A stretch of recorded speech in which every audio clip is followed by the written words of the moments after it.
Bonjour. Merci au fin accorde nous ça entretien là.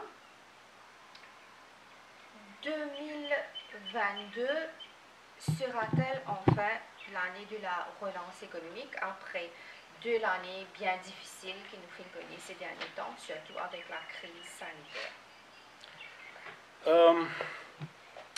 Bon, pour mettre en perspective, en 2020, nous finissons une décroissance de l'ordre de presque 15%. Right? Donc, le GDP growth est négatif 15%. Nous finissons 2021 avec un taux de croissance qui est positif, 4,8%. Okay? Donc, ça c'est normal, automatique, qui après une décroissance, okay? Parce qu'on hit the rock bottom, comment on dit. Donc, the only way is up.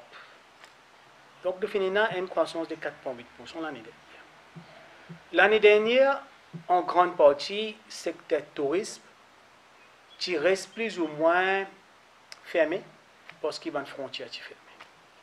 Donc, cette année-là, nous finissons une réouverture des frontières, le tourisme reprend. Le tourisme, c'est un secteur très important dans l'économie. Directement, les contribuer à GDP, à PIB, de l'ordre de 7-8%, ça c'est sur contribution directe. Mais si vous prenez en termes de une contribution indirecte qu'il y a, sur l'importance dans l'économie, il est beaucoup plus, les cas 2 fois, 3 fois plus. Donc, une relance dans le secteur touristique est extrêmement important pour la croissance économique au niveau national. Donc, cette année-ci, nous pouvons atteindre à ce qui le tourisme reprend. Donc, ce qui moi personnellement me pensais, nous sommes capables d'atteindre un taux de croissance de l'ordre de 5%. Okay? Ça, c'est une dimension positive, le fait qu'il y ait une relance dans le tourisme. Et d'autre part, la pandémie aussi, il peut évoluer, peut-être évoluer d'une façon positive, parce que cette fois-ci, nous avons un variant, okay, qui appelle Omicron, qui apparemment est plus léger comparé à Delta. Donc, nous ne connaissons pas, il y a une grosse incertitude à l'horizon, mais nous sommes capables d'atteindre à ce qui, quand même, avec Omicron, peut-être ça peut redire nous qui, finalement, peut-être la pandémie peut die out. Moi, j'espère c'est le cas. Il y a beaucoup de positif, hein? Nous gardons l'optimisme. Donc, en résumé, moi, j'attends à ce que cette année-ci, il peut y avoir une année de relance économique avec un taux de croissance qui peut tourner autour de 5%. Mais avec la dette publique qui peut frôler 100% du PIB, le taux croissant de l'inflation et la dépréciation de la roupie, est-ce qu'il nous fait une touche le fond sur le plan économique? Et nous avons fini tous les fonds sur le plan économique déjà en 2020. Okay? Alors, comment on dit, c'est the only way is up. Bon, les vrais qui nous a un problème là, qui peut faire surface. Okay? Inflation. Right? Nous finissons l'année avec un taux d'inflation de 6,8%. Right? Dépréciation de la roupie va continuer. Right? Depuis, dans les 2 dernières années, par rapport à une devise majeure, la roupie finit déjà dépréciée par 17-18%. Right? Et ça peut continuer. Right? Alors, quand on a une dépréciation de la roupie, ce que ça fait, c'est que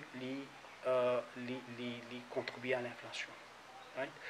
Avec une dépréciation, tout un produit qui peut importer, automatiquement, vous devient plus cher. Et à Maurice, pratiquement tous les affaires que nous consommons sont importées. Right? Alors, on peut trouver ça l'impact là. Ça, c'est un. Deuxième dépréciation, aide un petit peu l'exportation, dans le sens qu'il fait une exportation un petit peu plus compétitive. Mais ça, c'est un impact temporaire. À la longue, des affaires qui déterminent nos compétitivité d'exportation c'est autre chose. C'est pas une exportation. Exactement. C'est pas au pas qu'à attendre pour donner un essor au secteur d'exportation à travers une dépréciation de la roupie. On n'est pas capable d'attendre ça. C'est plutôt productivité qui reste à la base de la compétitivité. Donc, l'hypo un pouce temporaire. Inflation, ce qu'il est capable de faire, c'est il est capable d'affecter la consommation. Okay? Déjà, l'année dernière, consommation, une baisse par 15%. Okay? Et si l'inflation continue, consommation est un secteur important, il contribue, le moteur même de la croissance en Maurice. Okay? Si vous regardez contre l'apport qui la consommation apportée dans la croissance économique, est extrêmement important. Donc, un ralentissement dans la consommation, il peut certainement avoir un effet néfaste, right? Il peut faire nos croissance ralentir. Nous, il y a ce qu'on appelle un risque. Donc, les répercussions sur la population elle-même, ils risquent d'être très lourdes. Inflation, certainement, il peut y avoir une répercussion. Okay? Déjà, il y a des gens qui, surtout des gens qui dépendent de revenus fixes, okay? Des pensionnaires, okay? Parce qu'ils n'ont pas de compensation salariale. Même les gens qui ont une compensation salariale, l'idée d'une compensation salariale, c'est qu'ils les compensent pour le coût de la vie. Okay? Avec l'inflation, le coût de la vie augmente, alors ils donnent une compensation. Mais si vous regardez la façon dont le gouvernement calcule la compensation, il y a une compensation partielle, n'est-ce pas? Right? 500 roupies jusqu'à 13 000, et puis, les qui gagnent plus que 13 000, les 400 roupies. 400 roupies, si vous prenez 400 roupies, un salaire de 40 000, qui apparemment est une median salary, right? Il fait 1%. Il fait 1%. Donc, on peut gagner 1% de compensation pour un salaire médian, comme on dit. Il n'est pas rien du tout. Donc, ce qui est arrivé, c'est que, en termes réels, nous pouvons sentir nos income, nos real income, peut erode. Okay? Nos purchasing power, nos pouvoirs d'achat peut erode. Ce que ça peut faire, c'est que les peut entraîner une baisse dans la consommation. Okay? Donc, il y a un downside risk là, ça lit déjà là. Mais quand on factor in tout ça risque là, on pense quand même pour nous capables une croissance de l'ordre de 5%. Mais il y a aussi la question du chômage, surtout avec le Wage Assistance Scheme qui arrive à la fin. Il y a une crainte qu'il peut y avoir davantage de licenciements parce que la compagnie n'est pas capable de licencier avant, et donc là, nous supposons qu'ils pourraient structurer et qu'ils pourraient y avoir une perte d'emploi à venir. Tout ça là, il peut affecter un petit peu l'économie. Nous faisons, pour l'année dernière, un dernier chiffre qui nous a pour le chômage, publié par Statistics Mauritius, en septembre, c'est-à-dire pour le troisième trimestre, troisième quarter de l'année dernière, nous faisons un taux de chômage de l'ordre de 9,8%, pratiquement 10%. Mais ce chiffre-là n'est pas vraiment reflète la situation des chômage à Maurice, okay? Parce que la façon qu'ils ont calculé, okay? Il y a à peu près 65 000 personnes, okay? Qui ont chômage, mais qui est Statistics Mauritius, ils déclassifient. Ils prennent une méthode d'un groupe qui s'appelle Economically Inactive. Donc, ça va là n'est plus compte dans où labor force. Alors, c'est un ajustement qui fait le taux de chômage baisser automatiquement. Right? Je trouve que c'est un truc peut-être qu'ils ont fait. Hein? Alors, les vrais chiffres de chômage sont au-delà de 10%, sont capables de 15-16%, d'après mon estimation. Maintenant, chômage a augmenté parce qu'il y a deux secteurs surtout qui contribuent à ça. Tourisme, okay? Le tourisme est pratiquement shut down l'année dernière. et puis secteur informel aussi qui est impacté par la pandémie. Cette année-ci, tourisme périphérique. Okay? Et peut-être avec, le boost qui va venir en économie, right? Avec relève et recovery, comment on dit, en économique, secteur informel aussi, il commence à reprendre. Donc, les tout à fait normal qu'on retrouve une baisse dans le chômage. Et d'ailleurs, quand on regarde un trend depuis cette dernière année, nous trouvons une baisse. Okay? Nous trouvons sa baisse là. Donc, le chômage peut baisser. Il peut baisser, mais seulement, on ne va pas croire que le chômage, comme Statistics Mauritius peut dire, que le chômage est 9,8%, pour moi, il est beaucoup plus que ça. Mais seulement, il peut baisser. Maintenant, Wage Assistance Scheme. Livrer qui éventuellement les pour besoin enlever, right? Mais quand on enlever, peut-être nous pas pour vraiment ressentir sur l'impact parce qu'en grande partie wage assistance scheme tu peux soutenir ben employés du secteur du tourisme qui trouvent dans le chômage parce que ça secteur là pas fonctionne. Donc avec relève dans le secteur, wage assistance scheme peut-être automatiquement, naturellement, les besoins. Nous remarquons que les autorités pélont toujours du côté de marché traditionnel. Est-ce que ça n'est pas pour freiner en quelque sorte il n'y a pas un handicap dans le tourisme? Vous connaissez, pendant longtemps, nous finissons un produit touristique qui est basé sur un slogan, une tactique, une stratégie marketing. Et peut-être vous connaissez aussi, nous brand Mauritius comme une honeymoon destination, n'est-ce pas? Okay? Et partout que tu allais dehors, du monde comme ça. Moi, je voyage beaucoup en Afrique et quand on a demandé quand je suis sorti, je dis à Maurice, je dis à moi, je suis bien content de venir Maurice, mais seulement, c'est pour un honeymooners, n'est-ce pas? Je dis à non, ce n'est pas vrai. Les vrais qui nous brand Maurice comme un honeymoon destination, mais le pays est ouvert à toutes sortes de touristes. Alors, je pense que nous devons revoir nos marketing strategy. Ça doit faire que Maurice comme un honeymoon destination, les films et notre contribution, les amènent sur contribution, maintenant nous devons revoir.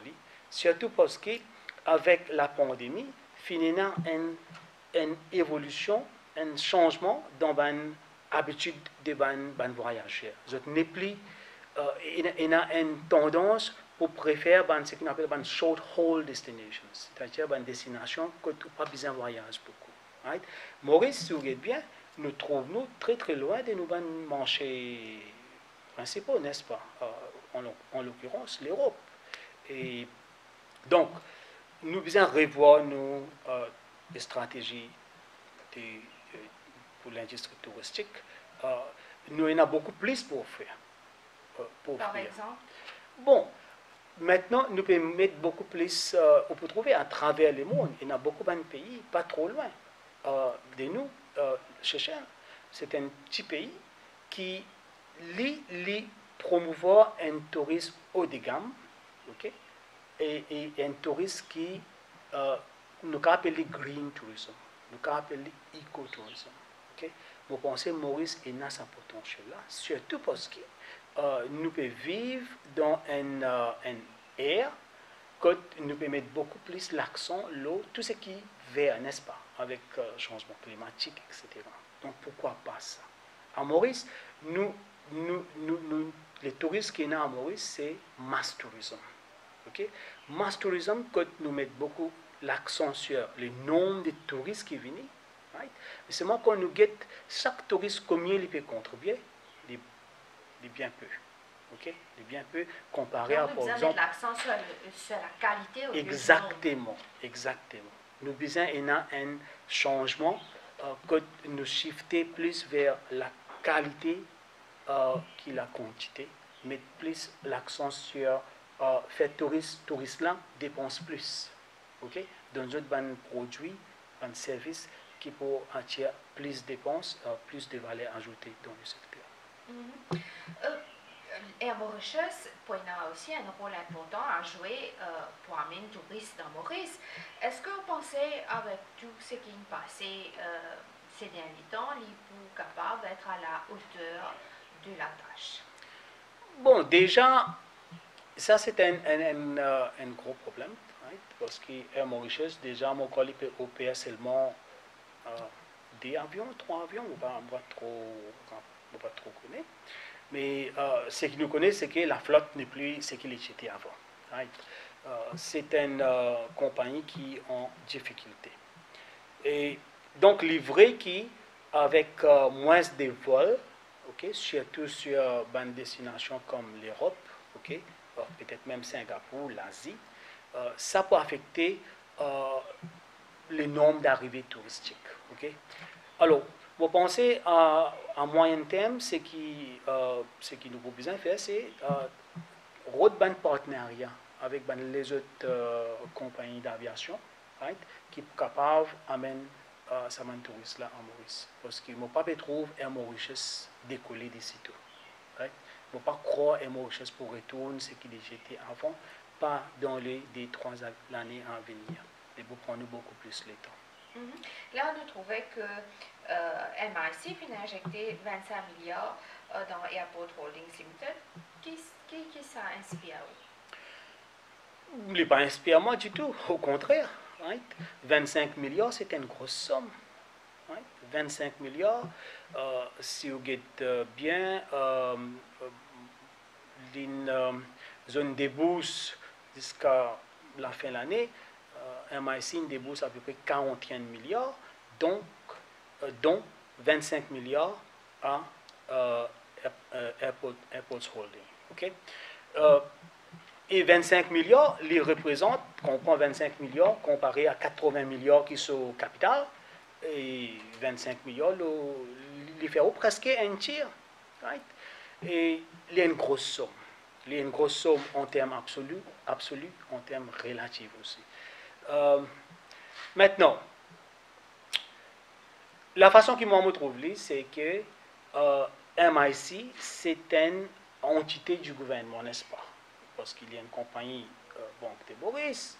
Banque de Maurice, c'est une agency du gouvernement. De l'autre côté, on a Airports Holding, qui est aussi une entité du gouvernement. Donc, on peut trouver une entité du gouvernement qui peut investir dans une autre entité du gouvernement. Okay? Les commanditaires se changent la main. Okay? Et ce qui me comprend, c'est en grande partie, ça 25 milliards qui peut injecter dans Airports Holding, n'est pas pour contribuer, n'est pas en net, en net terms, n'est pas 25 milliards, parce qu'en grande partie, pour payer une dette qui existait. Okay? Alors, quand on dit fresh capital là-dedans, combien là-dedans représente fresh capital? Il faut beaucoup moins que ça. Je ne sais pas exactement combien, parce qu'apparemment, la compagnie est bien endettée. Une fois qu'il finit de payer une dette, combien restait? Très peu. Maintenant, est-ce que c'est une bonne chose?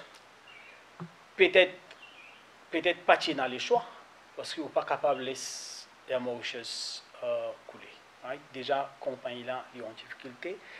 Les bons qui gouvernement aide la compagnie refaire, mais MIC est informé pour investir dans une compagnie qui est dans un growth potential. Okay?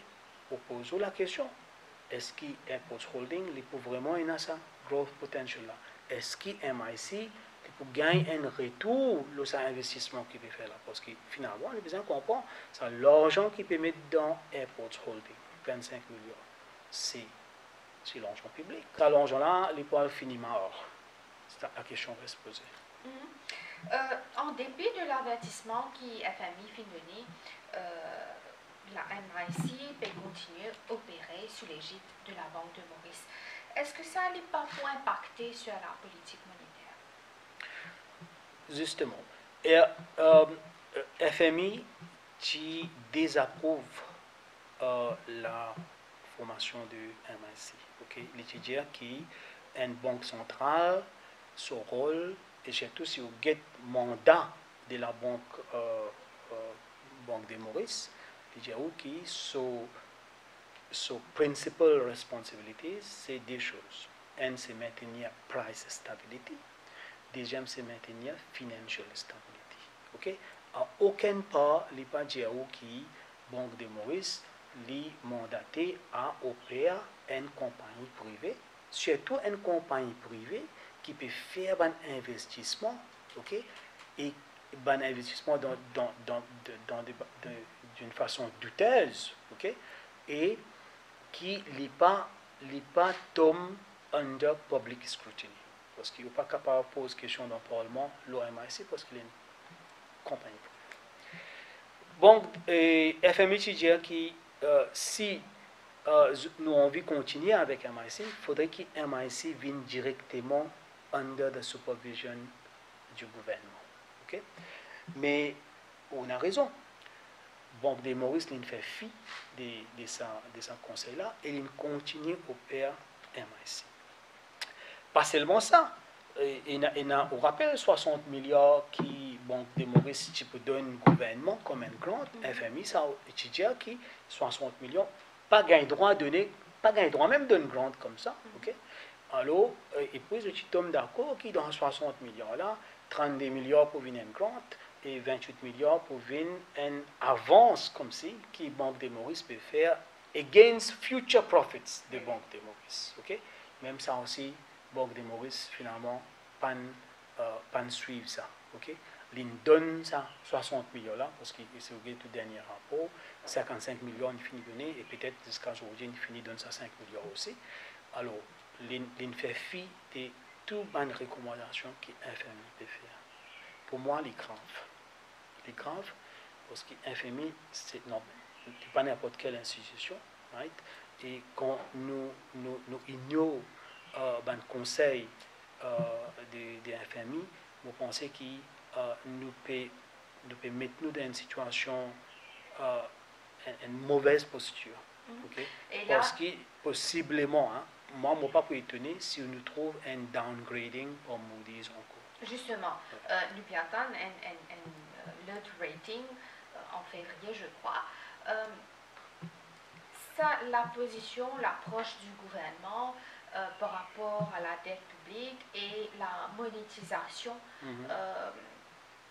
Bon, c'est le terme qui nous sert, monétisation des dépenses publiques. Tout ça là, il n'a pas pointé l'effet sur sa rating là. Définitivement, parce que comment moi tu peux dire 60 milliards, le gouvernement il donne comme un Banque de Maurice il donne comme un grant au gouvernement. Okay?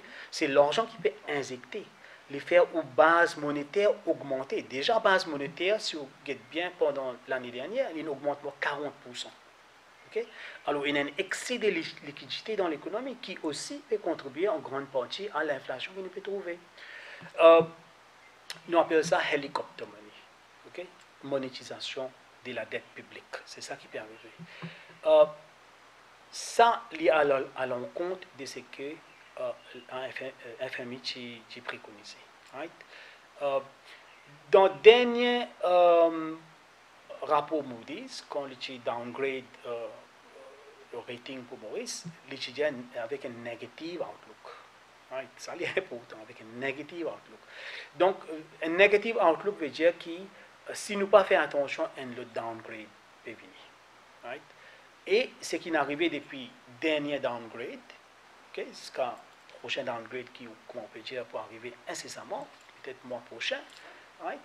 Il y a beaucoup d'affaires négatives qui sont arrivées. Nous persistons avec nos 60 milliards, right? Et peut continuer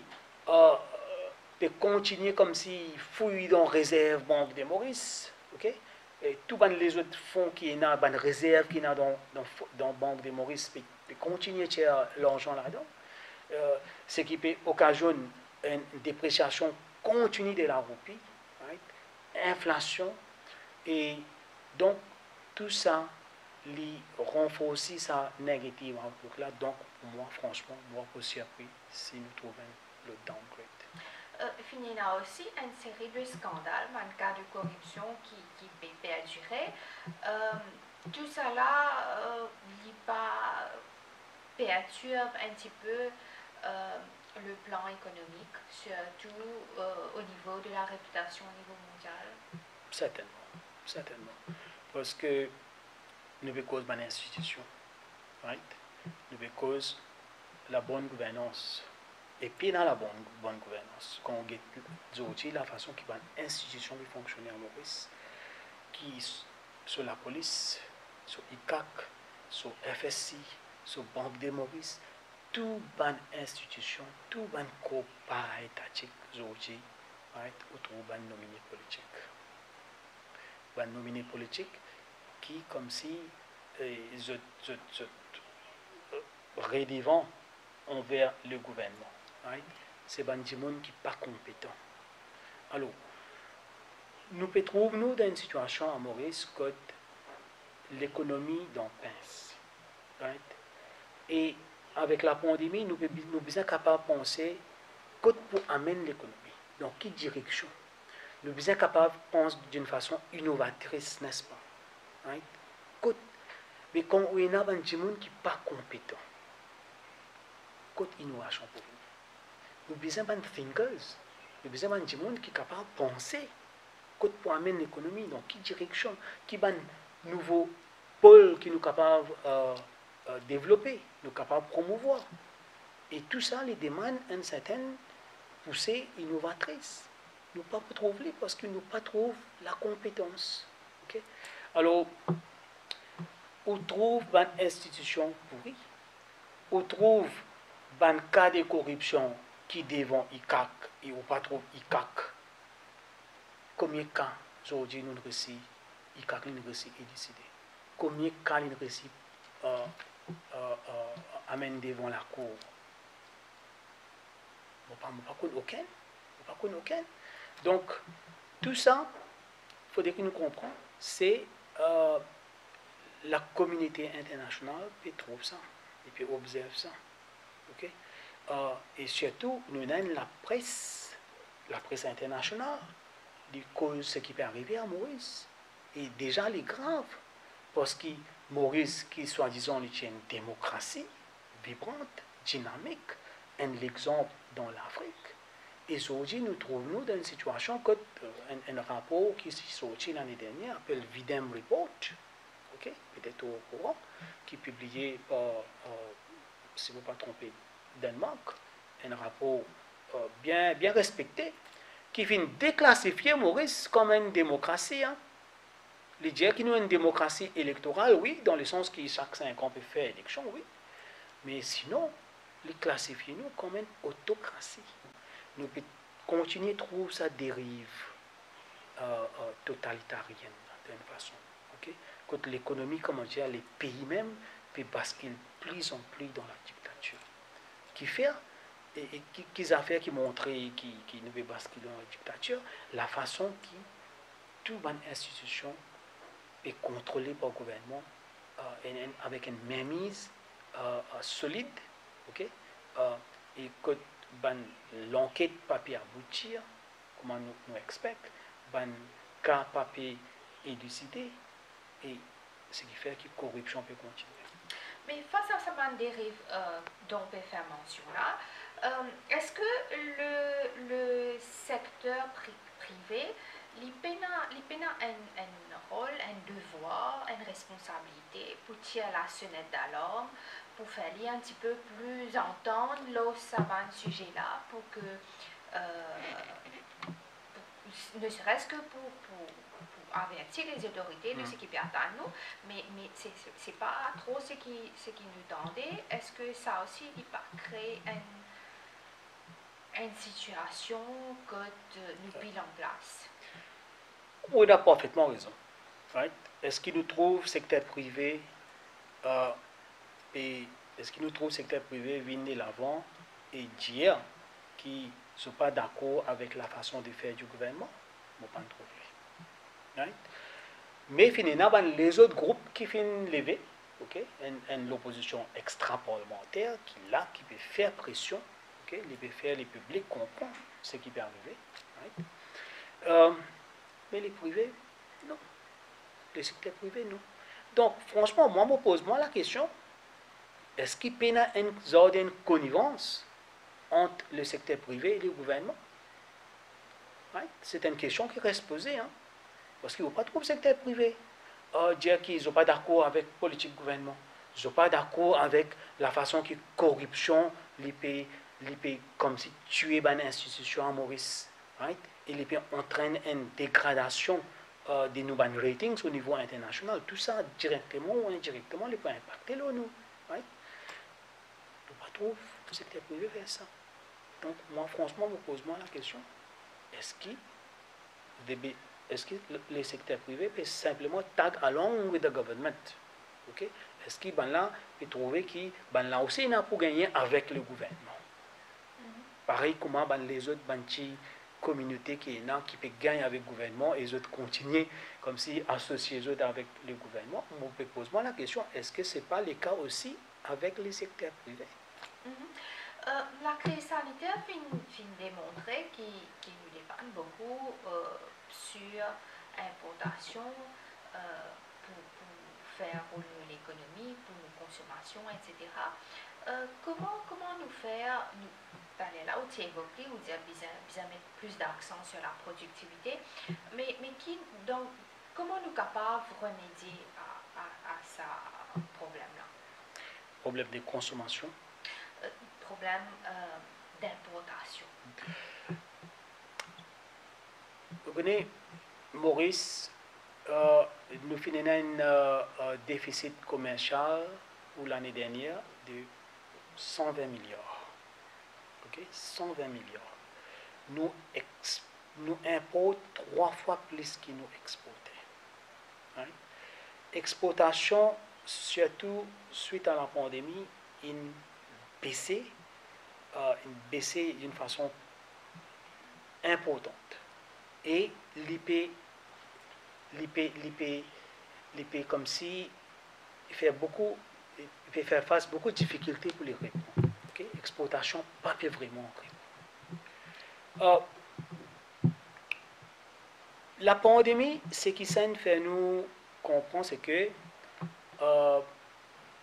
et pas seulement en Maurice, à travers le monde, qui, tout un pays, ont besoin d'un certain degré d'autosuffisance, n'est-ce pas? Right?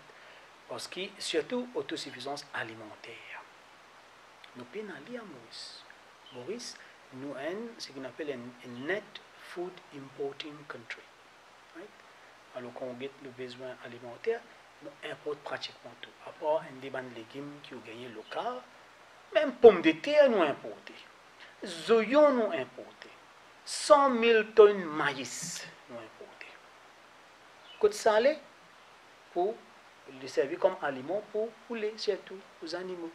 Donc, on est capable de dire poulet élevé localement, mais c'est moi élevé localement à partir de la nourriture importée. Right?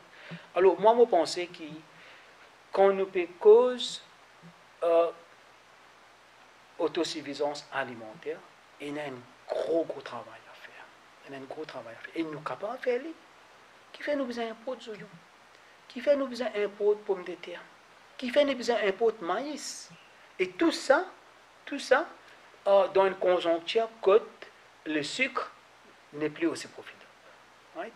Donc, qui fait nous pas capables de planter plus à grande échelle commerciale, pommes de terre, oignons, maïs, pour commencer. Maintenant, il y en a les autres, poissons, beaucoup qui est importé aussi. Right? Donc, tout le temps, on dit à moi que l'agriculture a un potentiel qui, à Maurice, ne pas vraiment développé. Right? Et maintenant, avec la pandémie, nous comprenons que nous besoin une certaine autosuffisance. Qui fait pas commence dans ça, développe ça dans secteur. Vous pensez qu'il y a une contradiction dans la politique gouvernementale quand l'idée bien encourage l'agroalimentaire, l'agro-industrie, mais en même temps peut donner un subside aux produits qui sont importés comme le lait, nous trouver, et ça, encore une fois, c'est sujet à une pratique scandaleuse, si nous ne pouvons pas dire. Ouais. Bon, les subventions qui sont dans le produit importé, c'est avec un but précis, n'est-ce pas, pour ce qui peut monter, alors le gouvernement essaie quand même, c'est soulage la population. Mais il peut paraître qu'il s'en est une mais répercussion. pas paraître que ça fait vraiment manger, hein, parce qu'il ne faut pas trouver un prix baissé, il ne faut pas trouver qu'il fait un prix calé, right? Ou vous pose la question, man, je dis, tout à fait monter. Tout à fait monter. Donc, il ne faut pas trouver l'effet subside, right? Il ne faut pas trouver. Mais c'est un bon geste de la part du gouvernement, mais dans les concrets, il ne faut pas croire qu'il peut servir grand-chose. Mais le point que vous pouvez faire, c'est, comment l'économie s'appelle, c'est la protection, n'est-ce pas? Quand on peut protéger l'industrie, on encourage, comme si, import substitution. Ça veut dire pour produire localement, ok, un produit qui en général, où tu peux importer. Mais vous connaissez, avec la pandémie, et même avant la pandémie, ok, il y a beaucoup de pays que je get ce qu'on appelle import substitution, pas aussi avec un regard négatif qui nous était avant. Parce qu'ils nous réalisaient qu'il y a un produit qui est important et vous êtes capable, si vous besoin promouvoir ce qu'on appelle import substitution pour produire un produit là localement, why not? Okay? Alors, vous pensez qu'à Maurice, nous devons revoir nos politiques industrielles, ce qu'on appelle industrial policy, et comme si orienter pour capable de produire plus de produits que nous avons un potentiel, right? Et que nous avons un potentiel beaucoup plus que ça.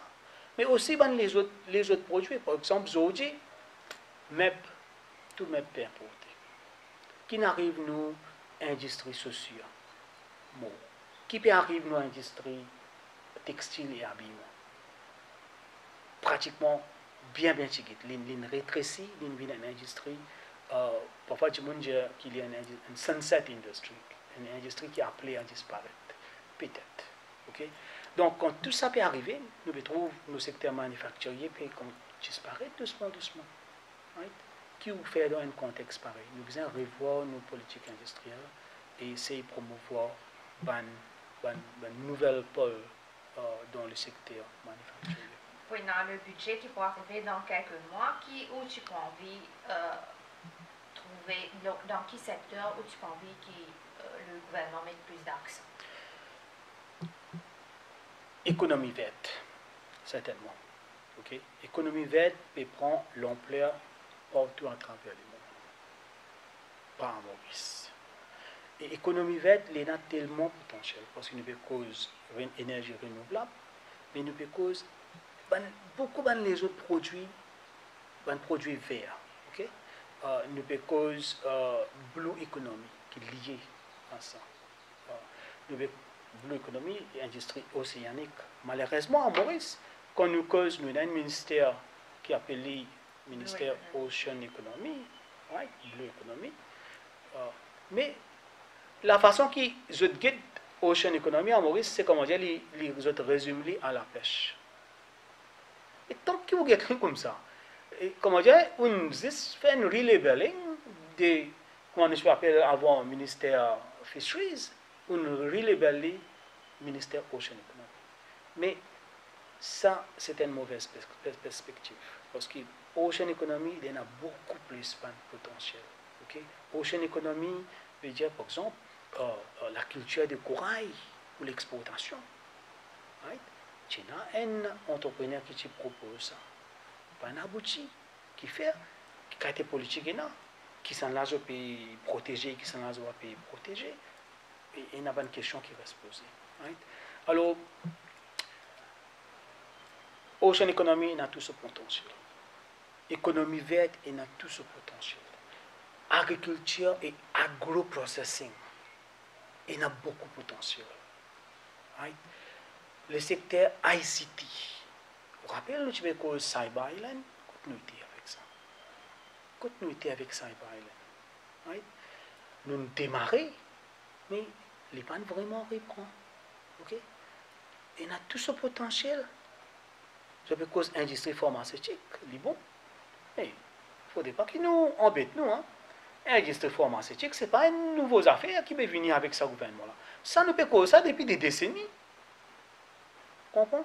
On est capable de causer grandes affaires. Mais finalement, on est bien capable, ce qui compte en fin de compte, c'est l'implémentation. Et à Maurice, nous finissons une grande idée, pas une grande idée, qui n'est pas finie d'implémenter. Alors, je pense que l'air est à l'implémentation. Okay? Vous êtes capable d'implémenter ce qui vous peut préconiser. Ça, nous devons mettre beaucoup plus l'accent sur ça. Potentiel est là. Nous essayons. Nous ne pouvons pas, comment nous peut dire, reinvent the wheel. Nous ne pouvons pas dire faire something from scratch. Okay?